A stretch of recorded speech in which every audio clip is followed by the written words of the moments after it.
Breaking లో చూస్తున్నాం. అమెరికాలో మరోసారి తూటాల గర్జన వినబడింది. వైట్ హౌస్ సమీపంలోని వాషింగ్టన్ హిల్టన్ హోటల్లో కాల్పులు కలకలం రేగింది. వైట్ హౌస్ కరస్పాండెంట్ డిన్నర్ జరుగుతుండగా అధ్యక్షుడు డొనాల్డ్ ట్రంప్ లక్ష్యంగా దుండగుడు కాల్పులకు తెగబడ్డాడు. వెంటనే స్పందించిన సీక్రెట్ సర్వీస్ ఏజెంట్స్ ట్రంప్ను రక్షణ వలయంలోకి తీసుకుని సురక్షిత ప్రాంతానికి తరలించారు. ఈ ఘటనలో అధ్యక్షుడు ట్రంప్తో పాటు White House president JD Vance అంటే వైస్ ప్రెసిడెంట్ జెడీ వ్యాన్స్ ఇతర కీలక నేతలంతా కూడా సురక్షితంగా ఉన్నట్లుగా సమాచారం. కాల్పులు జరిపిన నిందితుడిని భద్రతా దళాలు అదుపులోకి తీసుకున్నాయి. ప్రస్తుతం హోటల్ పరిసరాల్లో హై అలర్ట్ ప్రకటించి ఎఫ్బీఐ దర్యాప్తు ప్రారంభించింది.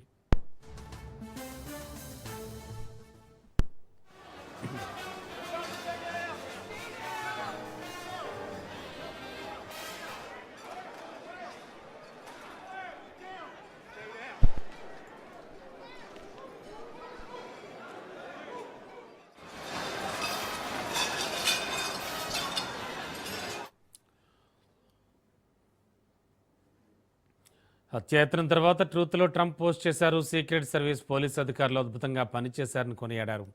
ఏజెంట్లు చాలా వేగంగా ధైర్యంగా పనిచేశారన్నారు. షూటర్ను అదుపులోకి తీసుకున్నామని ట్రంప్ ప్రకటించారు. ఓవరాల్గా ఇదే ఇష్యూకి సంబంధించి మరింత అదనపు సమాచారం విశ్లేషణ అందించడానికి మా ఇన్పుట్ ఎడిటర్ శ్రీకాంత్ సిద్ధంగా ఉన్నారు. Srikanth, good morning. ఏమిటి అసలు యాక్చువల్గా జరిగిన విషయానికి సంబంధించి దుండగుడి డీటెయిల్స్ ఏమైనా తెలిసాయా? అండ్ ఎఫ్బీఐ ఏం చెప్తోంది? అండ్ యుఎస్ అధ్యక్షుడి భద్రత విషయంలో మరోసారి ప్రపంచ దేశాలన్నీ ఉలిక్కి పడుతున్నాయనుకోవచ్చా? ఏం జరిగిందంటారు?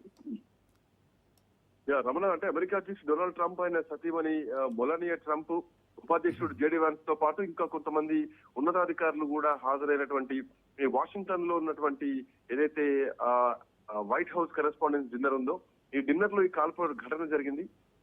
అంటే ఈ అసోసియేటెడ్ చెప్తున్నటువంటి మనకు వస్తున్నటువంటి నివేదిక ప్రకారం అయితే దాడి చేసినటువంటి వ్యక్తి హోటల్ బాల్ రూమ్ ఏదైతే ఉందో ఆ వెనుక బయటకు వచ్చి కాల్పులు జరిపాడు. సో అదే సమయంలో అక్కడ ట్రంప్ ఉన్నారు, అక్కడ ఉన్నటువంటి గెస్టులంతా కూడా ఉన్నారు. అంతకు ముందు వచ్చినటువంటి అంటే అంతకుముందు అతను చనిపోయినట్టు చెప్పినా గానీ ఆ తర్వాత దాడి తర్వాత ఆ వ్యక్తిని పట్టుకున్నట్టు మాత్రం ట్రంప్ చెప్పడం జరిగింది. సో అతన్ని చంపేయలేదు. ఆ పోలీసులు అధికారులంతా కూడా భద్రతా సిబ్బంది అతను అదుపులోకి తీసుకున్నారు. అండ్ సీక్రెట్ సర్వీసెస్ ఇచ్చినటువంటి ఆదేశాల మేరకు అక్కడ ఉన్నటువంటి గెస్టులందరినీ కూడా బల్ల కిందికి వెళ్ళిపోమని చెప్పి పోలీసులు కోరడం జరిగింది. సో భారీగా ఆయుధాలు ధరించి భద్రతా సిబ్బంది అంటే ఆ వ్యక్తి ఎవరైతే ఉన్నారో ఆ వ్యక్తిని వెంటనే భద్రతా సిబ్బంది తమ ఆధీనంలోకి తీసుకున్నారు. మొత్తం ఉన్నటువంటి హాల్ మొత్తాన్ని కూడా తమ కంట్రోల్లోకి తీసుకున్నారు. చాలా మంది అక్కడి నుంచి వెళ్ళిపోవడం కూడా విజువల్స్ లో కనిపించింది. బట్ అయితే ఆ ఈవెంట్ మళ్ళీ తిరిగి స్టార్ట్ అవుతుందంటూ కూడా ట్రంప్ ఒక ప్రకటన చేయడం జరిగింది. అయితే ఆ ఈవెంట్ కు మరి ట్రంప్ హాజరవుతారా లేదా అనేది మాత్రం ఇంకా స్పష్టంగా తెలియాల్సినటువంటి అవసరం అయితే ఉంది. సో ఇవాళ అంటే దీనిపైన ఇప్పటికే ట్రంప్ కూడా రెస్పాండ్ అయ్యారు. వాషింగ్టన్ లో ఇవాళ ఈవినింగ్ కొంత గందరగోళం నడిచింది.